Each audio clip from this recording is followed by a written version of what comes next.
এক ছিল এক গরিব ব্রাহ্মণ। সে আর তার স্ত্রী ছোট্ট একটি কুঁড়ে ঘরে থাকত। দিন এনে দিন খেত, কখনো খাবার থাকতো, কখনো থাকতো না। আজ ঘরে এক মুঠো চালও নেই, সব শেষ। এখন আমরা কি খেয়ে বেঁচে থাকবো? চিন্তা করো না, আমি আজ জঙ্গলের ভিতর দিয়ে অন্য গ্রামে যাব। দেখি কারো কাছে কিছু সাহায্য পাই কিনা। এই বলে ব্রাহ্মণ জঙ্গলের দিকে রওনা হলো।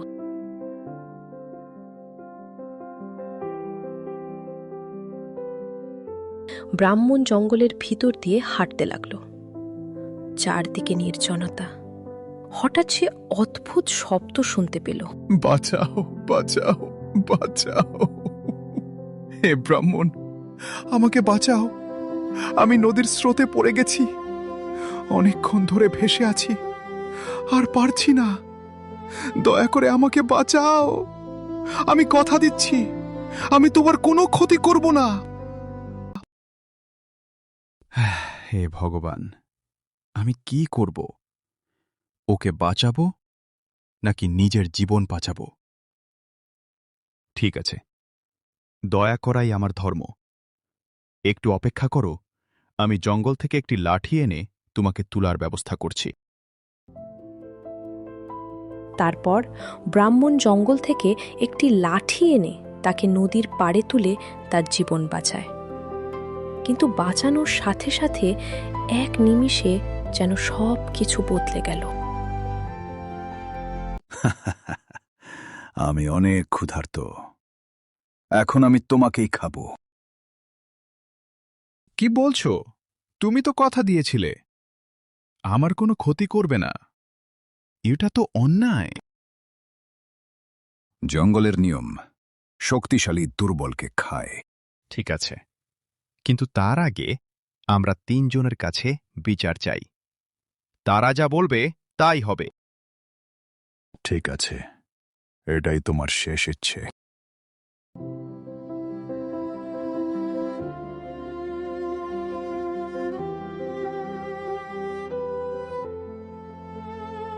তারা প্রথমে এক গাভীর কাছে গেল এবং তাকে সব কিছু খুলে বলার পর গাভীটি তাদেরকে বলল, আমি সারা জীবন মানুষের জন্য কাজ করি, কিন্তু দিন শেষে তারা আমাকে অনেক মারধর করে আঘাত দেয়। তাই বাঘ যা করছে সঠিক কাজ করছে।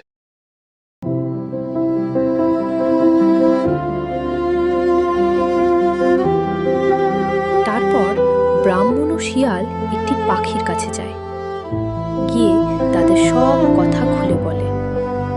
পাখিটি কথাগুলো শুনে বলে, আমি মানুষের কত উপকারে আসি, ফসলে ক্ষতিকর পোকামাকড় খেয়ে তাদের ফসল বাঁচাই। বিনিময়ে তারা আমাকে দেখলেই মারুতে আসে। তাই বাঘ যে সিদ্ধান্ত নিয়েছে, এটি সঠিক সিদ্ধান্ত নিয়েছে। চারদিকে শুধু একটাই কথা, বাঘ ঠিক সিদ্ধান্ত নিয়েছে। এই কথাগুলো শুনে ব্রাহ্মণের মন ভীষণ খারাপ হয়ে যায়।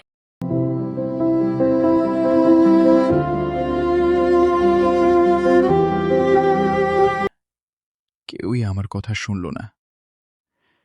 এখন আমার কি হবে? তাদের পাশ দিয়ে একটি শিয়াল হেঁটে যাচ্ছিল। সে সব কিছু দেখে সামনে এগিয়ে এসে বলল, এখানে এত দুঃখের কথা কেন? কি হয়েছে বলো তো? আমি ওকে নদী থেকে বাঁচালাম, আর এখন সে আমাকে খেতে চায়। আরে, এটা কিভাবে সম্ভব? এত বড় বাঘ নদীতে কিভাবে পড়ল? আমি বুঝতে পারছি না। বাঘ মামা, তুমি কিভাবে পড়েছিলে? বিষয়টা না দেখলে বুঝবো কিভাবে? বোকা বাঘ শিয়ালকে দেখাতে গিয়ে আবার সেই পানিতে ঝাঁপ দেয়, দিয়ে বলে, আমি এখানে এভাবে পড়েছিলাম, উঠতে পারছিলাম না।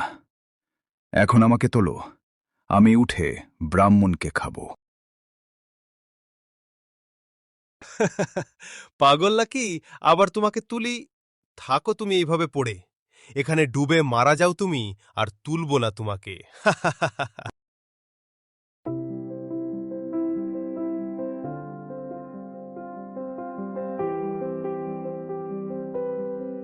ধন্যবাদ শিয়াল ভাই, তুমি না থাকলে আজ আমি বাঁচতাম না।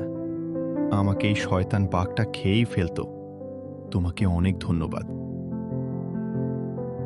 সব সময় মনে রাখো, অন্ধভাবে কাউকে বিশ্বাস করা ঠিক না। যে উপকারের প্রতিদান দিতে জানে না, সে একদিন নিজে অনেক বড় বিপদে পড়ে।